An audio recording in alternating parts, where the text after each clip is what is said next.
Hello everyone. फिर में हमने डाइजेस्टिव ट्रैक के कुछ ऑर्गन्स जैसे कि स्टमक, इसोफेगस, बॉवल्स, इसके रिलेटेड के जो डिसऑर्डर्स है, डिसीजेस है, उसके बारे में हमने जानकारी ली थी।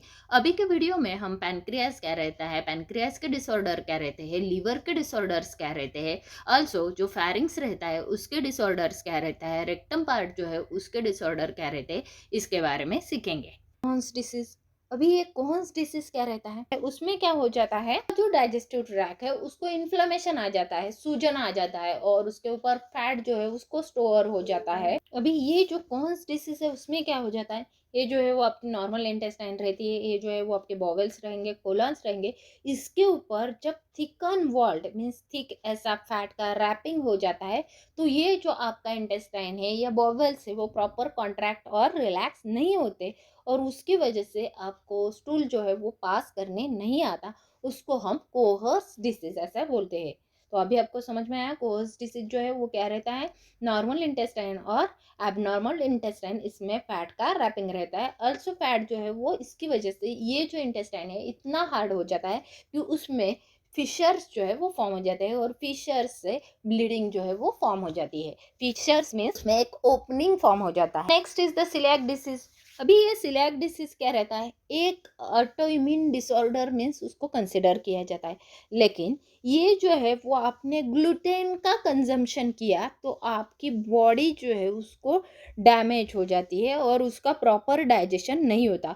ग्लूटेन जो है वो प्रोटीन में फाउंड आउट होता है और प्रोटीन ग्लूटेन का जब आप कंजम्पशन करते हैं, जैसे कि आपने व्हीट खाया, बार्ली खाया, इसकी वजह से भी आपकी जो बॉडी हो डैमेज हो जाती है। जो सिलियाक डिसीज है इसकी वजह से क्या हो जाता है, ये ऑटो इम्यून डिसीज है। आपकी ही बॉडी आपके बॉडी से फाइट करती है, जैसे कि फॉरेन बैक्टीरिया है, फॉरेन पार्टिकल है, ऐसे करके धीरे धीरे आपके स्मॉल इंटेस्टाइन को खराब करती है।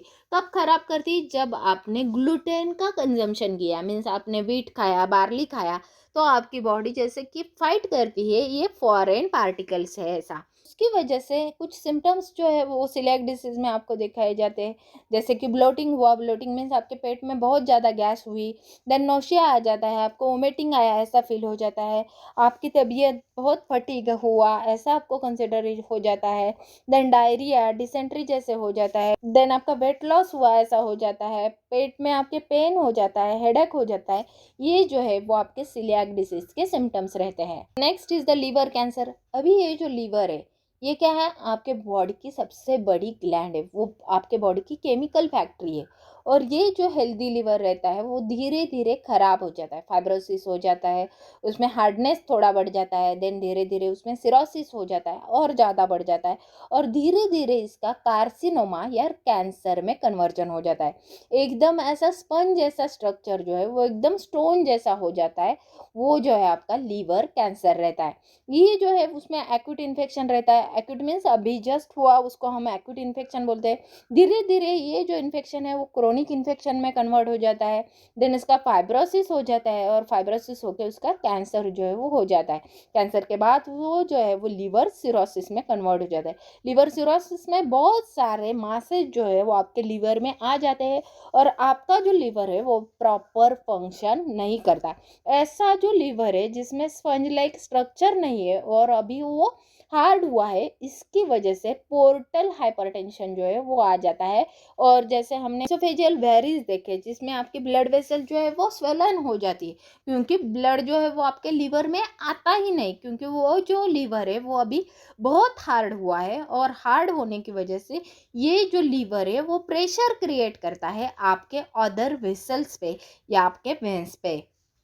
तो अभी आपको समझ में आया लीवर कैंसर जो है वो भी क्या रहता है, हेल्दी लीवर रहता है, देन धीरे धीरे इसमें फैट का जो है वो कंटेंट बढ़ जाता है, धीरे धीरे इसका फाइब्रोसिस में कन्वर्जन हो जाता है, फाइब्रोसिस जो है वो अगेन सिरोसिस में कन्वर्ट हो जाता है और सिरोसिस जो है वो आपका कार्सिनोमा या लीवर कैंसर में कन्वर्ट हो जाता है। Next is the pancreatitis. अभी ये पैनक्रियाटाइटिस क्या रहता है, जो आपकी पैनक्रिया रहती है जिसको हमने एक्सोक्राइम एंडोक्राइम बोला था, स्टमक के बिहाइंड एक ग्लैंड प्रेजेंट रहती है, उसको हमने क्या बोला था, पैनक्रिया बोला था। और जब ये पैनक्रिया को इन्फ्लेमेशन या सूजन आ जाती है उसको हम पैनक्रियाटाइटिस बोलते हैं। अभी ये जो पैनक्रिया है वो डाइजेस्टिव एंजाइम रिलीज करता है और इसकी वजह से जो है वो डाइजेशन पॉसिबल रहता है। ये जो है वो हार्मोन सिक्रीट करता है, जैसे कि इंसुलिन, ग्लाइकोजन जैसे हार्मोन जो है वो उसको सिक्रीट करता है और उसकी वजह से आपकी जो ब्लड शुगर लेवल है वो मेंटेन रहती है। पैनक्रियाटाइटिस है उसको दो टाइप में डिवाइड करते हैं। एक को हम क्या बोलते हैं, एक्यूट पैनक्रियाटाइटिस, और दूसरे को हम बोलते हैं क्रोनिक पैनक्रियाटाइटिस। एक्यूट मीन्स क्या रहेगा, सडन, अभी के अभी हुआ है, उसको हम एक्यूट पैनक्रियाटाइटिस बोलते हैं। और क्रोनिक में क्या रहता है कि बहुत दिनों से आपको ये जो पैनक्रिया है वो धीरे धीरे खराब हो रहा है, उसकी वजह से जो खराब हुआ पैनक्रिया है उसको क्रोनिक पैनक्रियाटाइटिस बोलते हैं। तो कभी कभी ये जो पैनक्रियाटाइटिस है उसका होने का रीजन जो है वो आपके गॉलस्टोन रहते हैं। ये जो गॉल ब्लैडर है उससे गॉलस्टोन जो बाइल है उसके स्टोन फॉर्म हो जाते हैं और स्टोन ऐसे बीच में अटक जाने की वजह से ये जो ट्यूब है वो उसका जूस जो है वो कैरी नहीं कर सकती और कैरी नहीं होने की वजह से धीरे धीरे ये जो पैनक्रिया है वो खराब हो जाती है। Next is the सूडोसिस्ट।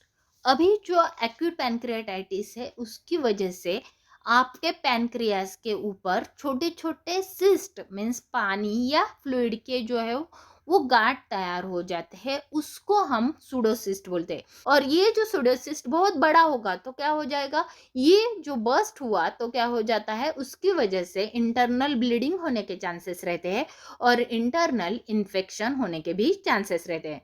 Mall nutrition, आपने जो खाना खाया है, जब आपको पैनक्रियाटाइटिस होगा तो क्या हो जाएगा, उससे कम एंजाइम जो है वो रिलीज होंगे, कम हार्मोन्स जो है वो रिलीज होंगे और कम हार्मोन्स और एंजाइम रिलीज होने की वजह से कम खाना जो है वो डाइजेस्ट होगा।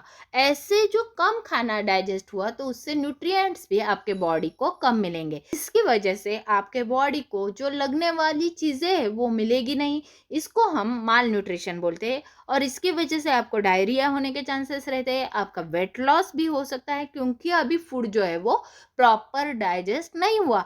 आपने एक चपाती खाया लेकिन एंजाइम कम है, एंजाइम कम है तो उसने आपकी आधी ही चपाती को डाइजेस्ट किया, आधी चपाती वैसी ही रही, तो आपको उसकी वजह से न्यूट्रिशन बहुत कम मिलेंगे और न्यूट्रिशन कम मिलने की वजह से आपको वेट लॉस हो जाएगा, आप जो है आपका वेट बहुत कम हो जाएगा। डायबिटीज, अभी डायबिटीज क्यों हो जाएगा, पैनक्रियास की वजह से।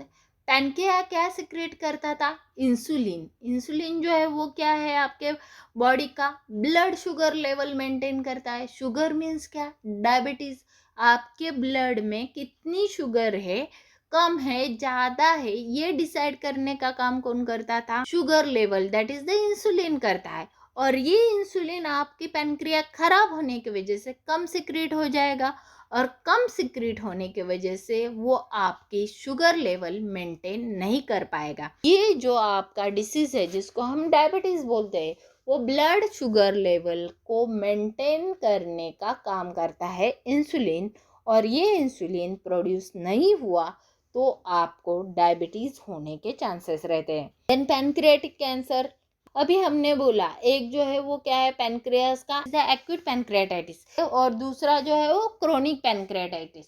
एक्यूट है तो इसमें इन्फ्लेमेशन जो है वो इमीडिएट हो जाएगा, लेकिन जो क्रोनिक है उसमें जो इन्फ्लेमेशन है वो बहुत सालों से धीरे धीरे धीरे धीरे करके हो जाता है और धीरे धीरे के आपका पैनक्रिया खराब हुआ और जो चीज़ खराब है वहाँ पे कैंसर हो जाता है, क्योंकि वहाँ पे जो एबनॉर्मल सेल्स है वो बहुत ज़्यादा बढ़ जाते हैं और उसकी वजह से क्रोनिक पैनक्रियाटाइटिस में पैनक्रियाटिक कैंसर के चांसेस बहुत ज़्यादा रहते हैं। तो यहाँ पे ये जो है ये पैनक्रिया है, पैनक्रिया को ये जो है वो एक्यूट पैनक्रियाटाइटिस है तो धीरे धीरे जो है वो क्रोनिक पैनक्रियाटाइटिस हो जाता है। क्रोनिक पैनक्रियाटाइटिस में स्टोन फॉर्म हो जाता है, जैसे कि आपके पैनक्रियाटिक जूस में कुछ केमिकल्स रहेंगे तो उसमें जो है वो स्टोन फॉर्म हो जाते हैं पैनक्रियाटिक डक्ट में और पैनक्रियाटिक डक्ट जो है वो ब्लॉक हो जाता है। देन यहाँ पे ये जो है वो गॉल ब्लैडर रहता है, गॉल ब्लैडर में जब स्टोन फॉर्म हो जाते हैं उसको हम गॉल स्टोन बोलते हैं। गॉल ब्लैडर क्या रहता है, लीवर के नीचे एक बैग रहता है किसके लिए? बाइल स्टोर करने के लिए, बाइल को कॉन्सेंट्रेट करने का काम और स्टोर करने का काम ये जीबी करता है।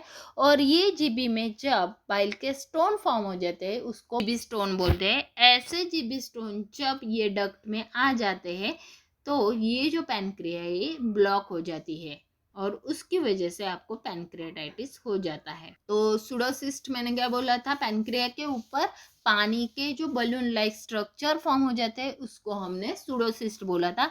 ऐसे सुडोसिस्ट की वजह से धीरे धीरे ज़्यादा सुडोसिस्ट हुए तो इसकी वजह से इन्फ्लेमेशन हो जाता है और ये जो बस्ट हुए तो ब्लीडिंग भी ऑकर हो जाता है।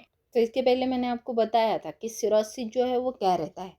सो लीवर में जो है वो सिरोसिस बहुत ज़्यादा पाया जाता है। अभी ये जो सिरोसिस है इसमें क्या हो जाता है, आपका जो लीवर है वो स्टोन जैसा हो जाता है। इसको हमने क्या बोला था?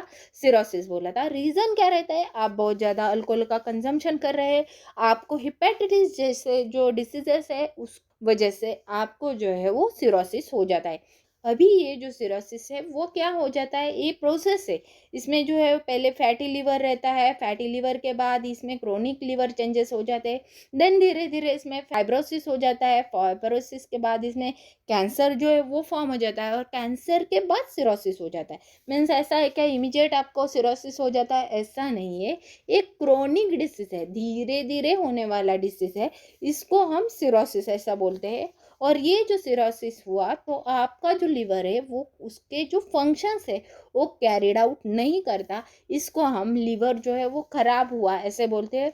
ऐसे पेशेंट्स में लिवर ट्रांसफॉर्म जो है वो करना पड़ता है ज़्यादा अल्कोहल का कंजम्पशन करने की वजह से, या आपके हेपेटाइटिस बी जैसे आपको डिसीजेस हुए इसकी वजह से भी आपको लिवर कैंसर या लिवर सिरोसिस होने के चांसेस रहते हैं। अभी हमने स्टमक के डिसीज देखे, अभी हमने इसोफेगस के डिसीज देखे, ऑल्सो लीवर के, पैनक्रिया के डिसीज हमने देखे। अभी हमको देखना है कि फेरिंग्स जो आपका थ्रोट रहता है उसको क्या क्या डिसीज हो जाते हैं। ये जो डिस्पेंजिया है ये क्या है, आपका जो थ्रोट है वहां से निकलना है और निकलने को नहीं आ रहा है। क्यों नहीं आ रहा है? क्योंकि आपके वहां के मसल्स वीक हुए हैं, क्योंकि आपके नर्व डैमेज हुए। नर्व डैमेज हुए मीन्स क्या, आपकी जो ट्राइजेमिनल नर्व है वो खराब हुए और आपके ब्रेन को सिग्नल ही नहीं जा रहा है कि आपको निगलना है। इसकी वजह से आपको डिस्पेंजिया ऐसे डिसीजेस हो जाते हैं। देन इन्फेक्शन, बैक्टीरिया वायरस की वजह से आपके थ्रोट को इन्फेक्शन हो जाता है, उसकी वजह से भी आपको प्रॉब्लम्स जो है वो आ जाते हैं। ये जो इन्फेक्शन है इसमें क्या रहेगा, बैक्टीरिया वायरस की वजह से आपका थ्रोट जो है उसको इन्फ्लेमेशन हो जाता है, सूजन आ जाती है और सूजन आया तो आपको खाना नहीं जाएगा और निगलने को नहीं आएगा। इसको कॉमन कोल्ड भी रहेगा, आपके गले में खराश भी रहेगी, स्ट्रेप थ्रोट भी बोलते हैं, मोनोन्यूक्लियोसिस जैसे भी डिसीजेस उसमें प्रेजेंट रहेंगे। मोनोन्यूक्लियोसिस एक जो है वो आपका ऑटो इम्यून डिसीज है। Then inflammation in auditory tube. अभी ये ऑडिटरी ट्यूब क्या है, आपके कान से आपके फेरिंग्स तक एक ट्यूब आती है उसको हम ऑडिटरी ट्यूब बोलते हैं। और ऐसी जो ट्यूब है इसके वजह से आपको ईयर रैक हो जाता है और आपको ट्रबल रहता है हेयरिंग में। देन फेरिंगाइटिस, फेरिंग्स को इन्फेक्शन हुआ स्ट्रेप थ्रोट की वजह से या फेरिंग्स को कुछ और रीजन से इन्फेक्शन हुआ, इसको हम फेरिंगाइटिस ऐसे बोलते हैं। Then sleep apnoea. अभी ये स्लीप एपनिया क्या रहता है, आपका जो फेरिंग्स है वो रेस्पिरेटरी ट्रैक का भी पार्ट है और आपका जो फेरिंग्स है वो डाइजेस्टिव ट्रैक का भी पार्ट है। मीन्स आपके थ्रोट से एयर भी जाती है और आपके थ्रोट से वाटर भी जाता है और आपके थ्रोट से फूड मटेरियल भी जाता है। जब आप सोते हो तो क्या हो जाता है, हवा जो है वो अंदर बाहर करने के लिए अलाउ होती नहीं है, तब आपको स्लीप अपनिया हो जाता है। स्लीप अपनिया में आप जब सो जाते हैं तब आपके गले से बहुत जोर से आवाज आती है, इसको हम स्लीप अपनिया ऐसे बोलते हैं, क्योंकि हवा जो है वो प्रॉपर सर्कुलेट नहीं होने की वजह से आपको स्लीप अपनिया हो जाता है। यहाँ पे ये जो इन्फेक्शन है वो वायरल बैक्टीरियल जो है वो फेरिंग्स को हो जाता है, उसको हम फेरिंगाइटिस ऐसा बोलते हैं, अल्सो इसको सोर थ्रोट भी बोलते हैं। और यहाँ पे ये जो है वो टॉन्सिल को इन्फेक्शन हुआ है तो उसको टॉन्सिलाइटिस भी बोलते हैं। टॉन्सिल जो है वो आपके थ्रोट में प्रेजेंट रहती है, एज अ आपकी डिफेंस मैकेनिज्म में वो हेल्प करती है। टॉन्सिलाइटिस के बारे में मैंने ऑलरेडी डिस्कस किया है इसके पहले के वीडियोज में। यहाँ पे इतना ही ध्यान रखो कि tonsillitis is a infection to the tonsil, इसको हम टॉन्सिलाइटिस ऐसे बोलते हैं। सो अभी हमने क्या देखा कि स्लीप अपनिया। अभी ये स्लीप अपनिया क्या रहता है, आपका जो ये सॉफ्ट पैलेट है वो, और पर्टिकुलरली आपका जो बैक वेयर रहता है आपके फेरिंग्स का, यहाँ पे बीच में ये गैप प्रेजेंट रहता है नॉर्मल पेशेंट के। मीन्स ये जो सॉफ्ट पैलेट है वो ज़्यादा एक्सटेंडेड नहीं रहती। जब ये सॉफ्ट पैलेट ज़्यादा एक्सटेंडेड हो जाती है तो यहाँ जो है वो ब्लॉकेज हो जाता है, और ब्लॉकेज होने की वजह से ये जो पेशेंट्स है उनके गले से बहुत ज़ोर से आवाज़ आती है जब ये पेशेंट सो जाते हैं तब, क्योंकि ये जो उनका सॉफ्ट पैलेट है वो पीछे जाता है और ये जो है वो ब्लॉक करता है उसका एयरवे। तो इसको हम जो है उल्वा बोलते हैं, और ये जो उल्वा है वो बहुत एक्सटेंडेड होके ब्लॉक करती है पाथवे। तो इसको हम स्लीप अपनिया ऐसे बोलते हैं। फिर लास्टली हिमोराइड्स। अभी ये हिमोराइड्स क्या रहता है, एनस के वहाँ पे एक लम्प फॉर्म हो जाते हैं, उसको हम हिमोराइड्स ऐसा बोलते हैं। एनस जो है वो आपका एक्सटर्नल ओपनिंग रहता है वेस्ट मटेरियल को पास करने वाला। सो वहाँ पे जब आपको पेनफुल इचिंग रहता है तब ये है, इसको हम हिमोराइड्स बोलते हैं। अभी ये जो लम्प्स है उसमें कौन सी सेल्स नहीं प्रेजेंट रहती, उसमें सोलन ब्लड वेसल, जो ब्लड का सप्लाई करने वाली वेसल रहती है वो फूल जाती है, स्वेलिंग आ जाता है, इसकी वजह से आपको हिमोराइड्स हो जाता है। अभी ये जो हिमोराइड्स है वो बर्स्ट होने की वजह से, क्योंकि ये जो है वो ब्लड वेसल्स है और ब्लड वेसल बर्स्ट हुए तो क्या हो जाएगा, जब आप टॉयलेट को जाते हैं तब उसमें ब्लीडिंग कॉज होता है। तो ये जो है वो आपका एनस रहता है। एनस के अंदर ये जो इन्फ्लेम ऐसी ब्लड वेसल्स रहती है उसको हम हिमोराइड्स ऐसा बोलते हैं। अंदर के साइड में रहेगी तो इसको इंटरनल हिमोराइड बोलते हैं, तो बाहर के साइड में रहेगी तो उसको एक्सटर्नल हिमोराइड्स ऐसा बोलते हैं। कभी कभी ये जो हिमोराइड्स है वो भी प्रेजेंट रह के, कभी कभी यहाँ पे एक एनल फिशुला ऐसा स्लिट ओपनिंग जो है वो भी हो जाता है, उसको हम एनल फिशुला ऐसा बोलते हैं। तो कभी कभी फिशर भी उसमें फॉर्म हो जाते हैं। आपका जो एनल कैनल है वहाँ पे ऐसे स्लिट जैसा चीरे लगे ऐसा जो ओपनिंग वहाँ पे प्रेजेंट रहता है उसको हम एनल फिशुला ऐसा बोलते हैं। तो एनल अपसेस, कभी कभी आपके जो एनल है वहाँ पे अपसेस और सेप्सिस होने के भी चांसेस रहते हैं, इसको हम एनल एब्सेस ऐसा बोलते हैं। अभी ये सब जो है वो आपके डाइजेस्टिव ट्रैक के प्रॉब्लम है, लेकिन ये जो डाइजेस्टिव सिस्टम है उसको हेल्दी रखने के लिए आप क्या कर सकते हैं। सबसे पहले आप बहुत ज़्यादा पानी पियो, इससे आपकी डाइजेस्टिव सिस्टम जो है वो हेल्दी रहेगी। जैसे वाटर की वजह से आपने जो खाना खाया है वो आपके डाइजेस्टिव सिस्टम में इजीली मिक्स होता है। अभी कम पानी पिया, ये इसकी वजह से आपका स्टूल हार्ड हो जाएगा, हार्ड ड्राई होने की वजह से आपको कॉन्स्टिपेशन का तकलीफ होगा। आपने फाइबर कंटेनिंग डाइट लिया तो आपका जो वेस्ट है इजीली बाहर पास आउट होने में उसमें मदद हो जाती है, और आपकी जो बॉवल्स की मूवमेंट है वो भी प्रॉपर हो जाती है। सो कुछ जो है वो सॉल्युबल फाइबर्स रहते हैं, कुछ जो है वो इनसॉल्युबल फाइबर रहते हैं। दोनों भी फाइबर आपके डाइट में होना जरूरी रहता है। आप जो है वो बैलेंस डाइट ले लो, आपके खाने में फूड होना चाहिए, फ्रूट होना चाहिए और वेजिटेबल भी होने चाहिए, और सो ग्रेन्स भी आपके डाइट में होने चाहिए। The next is the exercise. आपने ज़्यादा एक्टिविटी की है तो आपके जो डाइजेस्टिव सिस्टम है उसमें जो खाना है वो आगे ढकेलने में मदद हो जाती है। आप खाना खाने के बाद थोड़ा सा चलेंगे फिरेंगे तो आपका जो है वो डाइजेस्टिव सिस्टम के लिए हेल्प होगा, आपका जो खाना है उसको प्रॉपर डाइजेस्ट करने में। Avoid alcohol and smoking. आप जो है वो अल्कोहल का कंजम्पशन कम करो, इसकी वजह से एसिडिटी या एसिडिक जो है आपका नेचर स्टमक का रहेगा, इसकी वजह से आपके चेस्ट में पेन होगा, एसिड रिफ्लक्स होगा, स्टमक अल्सर होगा।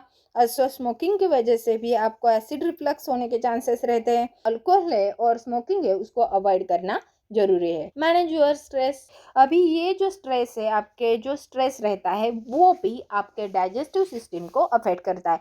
आप टेंशन में रहेंगे तो आपका डाइजेस्टिव सिस्टम जो है वो प्रॉपर वर्क नहीं करता। आल्सो इरिटेबल बॉवल सिंड्रोम जिसको बोलते हैं वो भी आपको कॉज हो जाता है। कॉन्स्टिपेशन और डायरिया होने के चांसेस भी रहते हैं। तो हमने क्या बोला, ईट मोर फाइबर, बहुत ज़्यादा फाइबर जो है वो आप ले लो। ड्रिंक मोर वाटर, बहुत ज़्यादा पानी आप पियो, और एक्सरसाइज भी आप ज़्यादा करो, इसकी वजह से आपकी जो डाइजेस्टिव सिस्टम है वो हेल्दी रहेंगी। सो यहाँ पे अपना जो डाइजेस्टिव सिस्टम है उसका पूरा सीरीज कंप्लीट हुआ है। फर्स्ट पार्ट में मैंने इंट्रोडक्शन बोला, तो सेकंड पार्ट और थर्ड पार्ट जो है उसका ऑर्गन्स का और पाथवेज का रहेगा, और जो फोर्थ पार्ट है उसमें मैंने पूरे डिसऑर्डर जो आपके स्टमक के रिलेटेड है, आपके डाइजेस्टिव जो सिस्टम के रिलेटेड है उसके बारे में पूरी डिस्कशन की है। Thanks for watching and don't forget to like share and subscribe.